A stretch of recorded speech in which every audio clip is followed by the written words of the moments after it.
और खबरों में आगे बढ़ते रुख एक और बड़ी जानकारी का। कांग्रेस अध्यक्ष पद को लेकर हलचलें लगातार तेज हैं। तो रस्साकसी का दौर एक बार फिर शुरू हो गया है, क्योंकि कयासबाजी दिग्विजय सिंह के नाम को लेकर थी। पर्चा भी उन्होंने बीते दिन ले ही लिया था। खबर थी कि आज पर्चा भरेंगे, लेकिन अब जिस तरह से रोचक मोड़ एक बार फिर आया है अध्यक्ष पद को लेकर, वो देखिए। दरअसल मल्लिकार्जुन खड़गे के नाम का जिस तरह से तेजी के साथ आगे बढ़ा है, उसके बाद दिग्विजय सिंह की ओर से कहा गया कि वो मेरे सीनियर नेता हैं, मैं प्रस्तावक मल्लिकार्जुन खड़गे का बनूंगा। दिग्विजय सिंह ने अपना नाम वापस ले लिया है। तो पल दर पल लगातार परिस्थितियां कांग्रेस पार्टी में बदल रही हैं।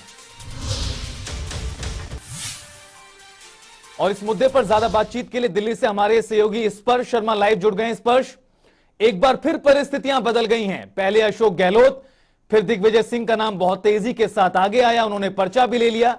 लेकिन अब मल्लिकार्जुन खड़गे के मैदान में आने से दिग्विजय सिंह पीछे हट गए हैं। आखिर क्या कुछ इस पूरी खबर के मायने दिग्विजय सिंह के नाम वापस लेने को लेकर?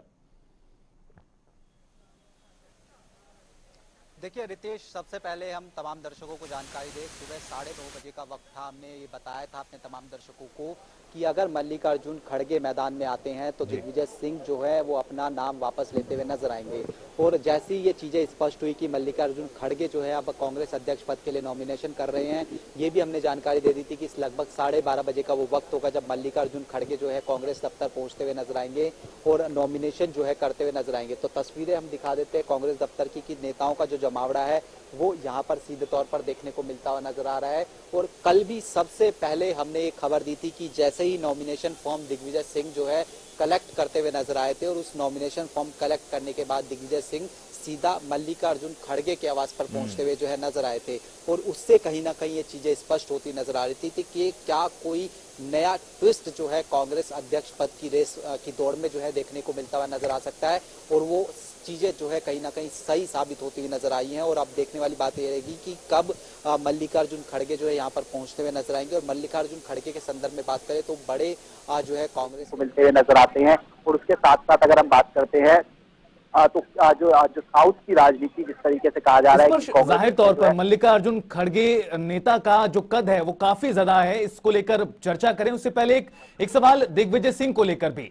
दरअसल जब अशोक गहलोत का नाम वापस हुआ तो दिग्विजय सिंह का नाम बहुत तेजी के साथ आगे आया, लेकिन जब दिग्विजय सिंह का नाम आया तो उनका इतिहास भी साथ जुड़ गया, क्योंकि जिस तरह से उनके जो विवादित बयान पूर्व में रहे हैं वो कहीं ना कहीं उनकी आइडियोलॉजी, जो उनकी एक छवि रही है, वो नुकसान पहुंचा सकती थी। इस तरह की कयास लगाए जा रहे थे, जो विशेषज्ञ हैं राजनीति के वो भी मान रहे थे।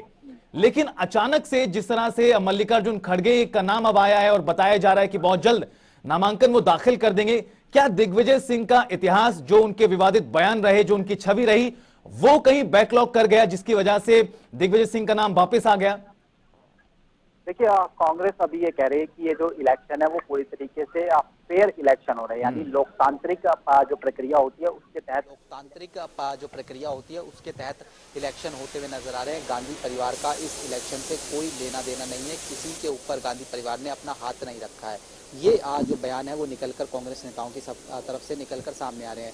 दिग्विजय सिंह का जैसे ही नाम निकलकर सामने आया था, दिग्विजय सिंह चूंकि एक मजबूत राजनेता हैं, 2 बार मुख्यमंत्री रह चुके हैं, प्रदेश अध्यक्ष रह चुके हैं और राजनीतिक तौर पर जिस तरीके की उनकी माहिरता है कि वो अपनी पार्टी के नेताओं को तो साधना जानते हैं, लेकिन दूसरी पार्टी के नेताओं को भी साधने की कोशिश जो है वो बखूबी करते हुए नजर आ सकते हैं। लेकिन इतिहास हमेशा अपने नेताओं के साथ जो उनके बयान होते हैं वो खड़ा हुआ नजर आता है। और हम देखते थे कि जो थॉट प्रोसेस होता था दिग्विजय सिंह का पिछले दिनों देखने को मिलता हुआ नजर आता था, वो उन्हें इस तरीके की चीजें बताते हुए नजर आता था जो बीजेपी उनको घेरने की कोशिश करती थी कि वो अल्पसंख्यक लोगों की बात जो है ज्यादा करते हुए जो है नजर आते हैं, उन्हीं के नेता बनने की कोशिश जो है करते हुए नजर आते हैं। और इसी को घेरने की कोशिश अगर दिग्विजय सिंह बन जाते कांग्रेस के अध्यक्ष तो बीजेपी और अन्य जो पार्टियां हैं वो करती हुई जो है नजर आ सकती थी। इस बीच हमने देखा कि किस तरीके से पूरा घटनाक्रम जो 24 घंटे हैं उसमें बदलता हुआ नजर आया। सोनिया गांधी से मुलाकात करने अशोक गहलोत पहुंचते हैं, सचिन पायलट पहुंचते हैं, उसके बाद सोनिया गांधी मुलाकात करने जो है प्रियंका गांधी वाड्रा से पहुंचती है। और रात को भी हमारे सोर्स ही जानकारी दे रहे हैं कि दिग्विजय सिंह जो है मुलाकात खड़गे से करते हुए नजर आते हैं। तो ये 24 घंटे में तमाम जो चीजें हैं वो बदलती हुई नजर आई और एक स्वच्छ छवि का नेता कांग्रेस को कहीं ना कहीं चाहिए था। मल्लिकार्जुन खड़गे कभी भी इस तरीके के बयानों के विवादों में नहीं रहे हैं।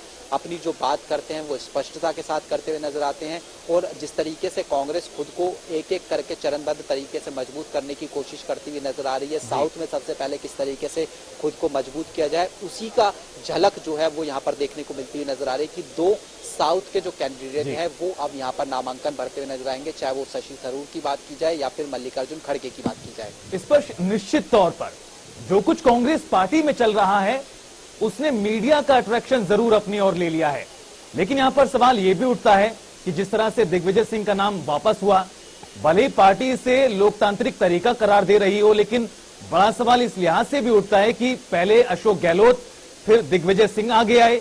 दिग्विजय सिंह बीते दिन कहते हैं कि मैं कल नामांकन भरूंगा, पर्चा ले लिया है। फिर खबर आती है कि मल्लिकार्जुन मैदान में आने वाले हैं। क्या मल्लिकार्जुन वो काम कर पाएंगे जिसको लेकर अशोक गहलोत का नाम सामने आया था? क्योंकि उनका जो राजनीतिक इतिहास है, जो उनकी माहिरता राजनीति में है, उसको लेकर काफी ज्यादा कांग्रेस के अंदर भी खुशी की लहर एक तरह से देखी गई थी। उत्साह नजर आ रहा था कि हाँ, अशोक गहलोत वो काम कर सकते हैं। मल्लिकार्जुन अब मैदान में नजर आ रहे हैं, सामने शशि थरूर हो सकते हैं नामांकन भरेंगे। मौजूदा परिस्थितियां क्या बनी हुई हैं अध्यक्ष पद को लेकर? कौन कौन से दावेदार मैदान में फिलहाल नजर आ रहे हैं? देखिए, सबसे पहले अगर हम मल्लिकार्जुन खड़गे की बात करते हैं तो एक वो स्वच्छ छवि के नेता कहीं ना कहीं जो है देखने को मिलते हुए नजर आते हैं और सर्वमान्य नेता जो है वो कांग्रेस अध्यक्ष पद के तौर पर जो है देखने को मिलते हुए नजर आ सकते हैं। दिग्विजय सिंह के साथ जिस तरीके की उनकी इतिहास रहा है, उनकी बयानबाजी रहा है, उसमें हो सकता है कि कुछ नेताओं की जो मनमुटाव हैं, जो परिस्थितियां वो उनसे इतर होती हुई जो है नजर आ सकती थी, लेकिन मल्लिकार्जुन खड़गे के संदर्भ में इस तरह की स्थिति नहीं है। इसलिए जो है एक परफेक्ट अगर कहें कि कैंडिडेट जो है अध्यक्ष पद के लिए गांधी परिवार के इतर जो है मल्लिकार्जुन सीधे तौर पर कहे जा सकते हैं। अब अगर हम बात करते हैं कि कौन कौन कैंडिडेचर जो है यहाँ पर होता हुआ नजर आ सकता है, तो शशि थरूर वो स्पष्ट कर चुके हैं कि अब से कुछ ही देर बाद जो है वो कांग्रेस दफ्तर पहुंचते हुए नजर आएंगे और अपना नॉमिनेशन जो है भरते हुए नजर आएंगे और उसके साथ साथ मल्लिकार्जुन खड़गे भी अपना नॉमिनेशन भरते हुए नजर आएंगे। और ये जरूर देखना होगा कि क्या गांधी परिवार की तरफ से भी कोई प्रस्तावक जो है मल्लिकार्जुन खड़गे की तरफ से होता हुआ जो है नजर आ सकता है। और एक पेच इसमें रितेश ये भी देखने को मिलेगा कि जो एलओपी का पद है, चूंकि कांग्रेस ने पिछले दिनों एक प्रस्ताव पारित किया था उदयपुर चिंतन शिविर में कि एक व्यक्ति एक पद जो है वो होता हुआ नजर आएगा, तो अगर मल्लिकार्जुन खड़गे नॉमिनेशन भर रहे हैं तो क्या एलओपी का पद जो है वो किसके हाथ में जो है जाता हुआ नजर आ सकता है? एलओपी का पद क्या दिग्विजय सिंह के पास जाएगा, क्योंकि वो भी अब जो है राज्यसभा में मौजूद है, या फिर उनके अलावा जो है कहीं पर पहुंचता हुआ नजर आएगा? तो ऐसे में पर्दे के अंदर खेल जो है कई सारे चलते हुए नजर आ रहे हैं और वो धीरे धीरे करके पर्दे के बाहर आते हुए नजर आ रहे हैं। जिस तरीके से मल्लिकार्जुन खड़गे का नाम जो है निकलकर सामने आया कि वो अपना नॉमिनेशन जो है वो कुछ ही देर बाद भरते हुए नजर आए। जाहिर तौर पर स्पष्ट नाम कहीं निकलकर सामने आए, लेकिन बड़ी जिम्मेदारी होगी जो भी अध्यक्ष बनेगा। और इस बीच अशोक गहलोत की ओर से बयान दिया जा रहा है, सुनिए। उन मित्रों को मालूम है जिन्होंने बाइकाट किया है, उन सब मित्रों को मालूम है मेरी भावना क्या है। जो मुझे समझाना था, बात करनी सब मैंने करी। तो ऐसा माहौल वहाँ बन गया कि पता नहीं आज अगर प्रस्ताव पास हुआ तो कल क्या होगा, ये कि उनके दिमाग में बात घर कर गई। तो चाहते हुए भी एक लंबी कहानी वो मैं नहीं बोलना चाहता यहाँ पर, इतना ही कह सकता हूँ। फिर भी मॉरल रेस्पॉन्सिबिलिटी मेरी है, इसलिए मैंने कल कांग्रेस प्रेसिडेंट को कहा आई एम वेरी सॉरी कि मेरे खुद के बारे में लोग क्या सोचते होंगे, मेरी नेचर के खिलाफ कैसे हो गया। खिलाफ वहाँ पे राजस्थान में रिवोल्ट हो सकता है क्या मेरे रहते हुए? तो पूरे देश के अंदर मैं क्या जवाब दूंगा, किसी को समझाएंगे कि क्या बैकग्राउंड था? तो मैंने कहा आई एम वेरी सॉरी। और कांग्रेस प्रेसिडेंट की अगर अथॉरिटी कमजोर होती है तो हम कहाँ रहेंगे? हमारे लिए हम चाहे डैमेज हो जाए कोई व्यक्तिगत रूप से, कांग्रेस नेता, मैं सबको समझाता हूँ अपनी ज़िंदगी में वो कमेंट करो मीडिया को, खुद डैमेज हो परवाह मत करो, आपको वापस हाईकमान वापस आपको रिपेयर कर देगी, आपको कम्पनसेट कर देगी, आपको वापस आपका जो ड्यू है मिल जाएगा। पर अगर ऐसे कमेंट करोगे मीडिया के सामने, पूरी कांग्रेस के ग्राफ नीचे जाए उस ड्राइवर में कोई ठीक नहीं कर सकता, ये मेरी थोड़ी रहती है। बहुत लोग चाहते थे आप अध्यक्ष बने, बहुत लोग चाहते थे आप भी अध्यक्ष बनते कांग्रेस के अंदर जब लोगों से बात होती बहुत। देखिए, अध्यक्ष बनने की बात पहले मैंने भी कही थी। मुझे याद कीजिए, जब मैंने कहा आज से 10 दिन पहले, मैंने कहा आज मैं लगातार 50 सारे पदों पे हूँ, अब मेरा बस चले तो मैं कोई पद नहीं लूं, बगैर पद के मैं कभी राहुल गांधी की यात्रा में जाऊं, कभी मैं जनता का आह्वान करूं सड़कों पे आओ, क्योंकि देश के हालात क्या है, डेमोक्रेसी को क्वेश्चन मार्क लग रहा है, ईडी इनकम टैक्स भी क्या कर रही है, संविधान की धज्जियां उड़ रही है। तो मैं कहा मेरा बस चलेगा मतलब, मेरा बस चलने का मतलब क्या है? मैं इसलिए कह रहा हूँ, मतलब मेरा बस नहीं चल रहा है, अभी मैं खुद छोड़ के जाऊंगा कोई पद तो लोग कहेंगे कांग्रेस क्योंकि तकलीफ में है, तकलीफ में अशोक गहलोत भागना चाहता है, इसलिए मैंने कहा मेरा बस चले तो।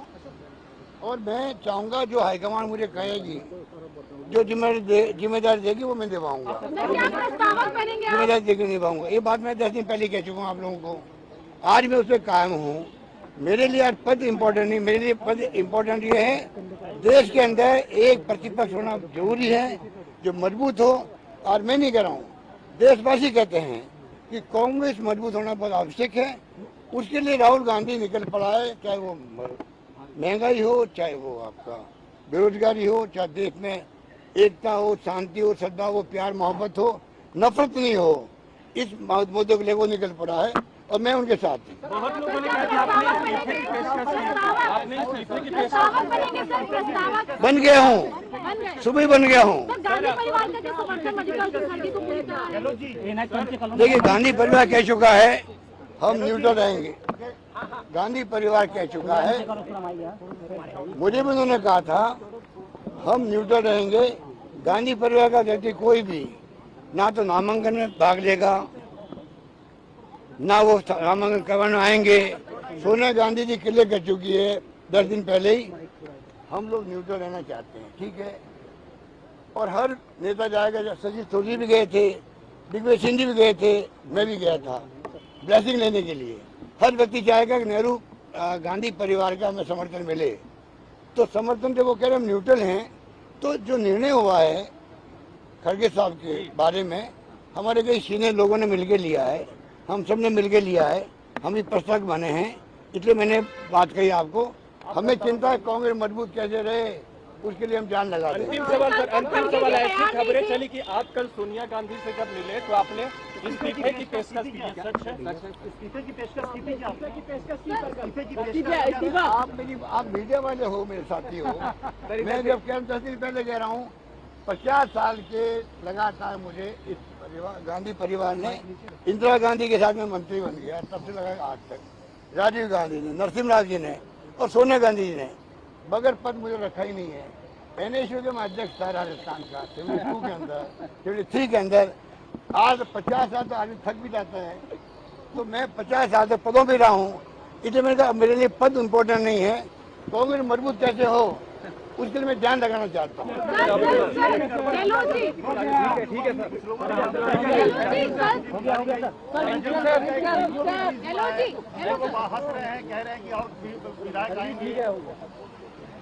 बहुत बहुत शुक्रिया आपका, धन्यवाद, जय हिंद, धन्यवाद।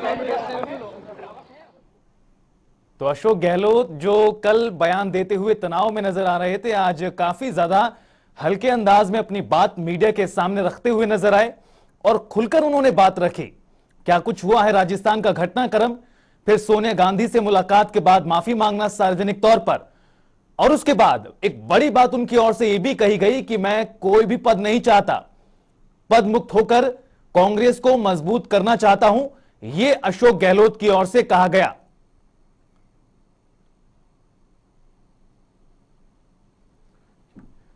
और स्पर्श शर्मा हमारे सहयोगी लगातार दिल्ली से बने हुए हैं।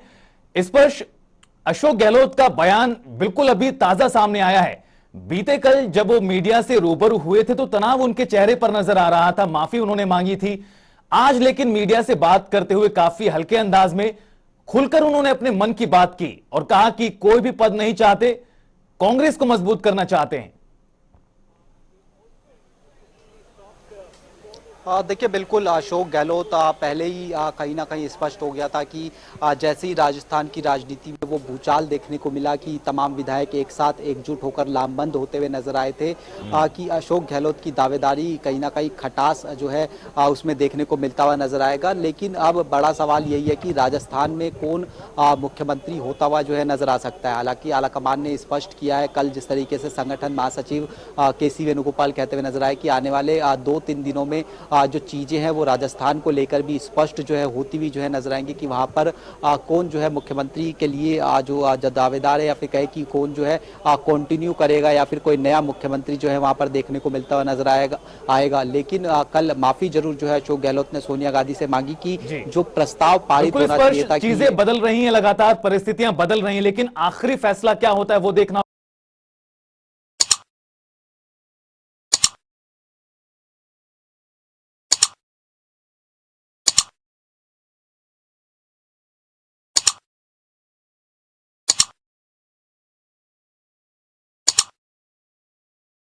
हरियाणा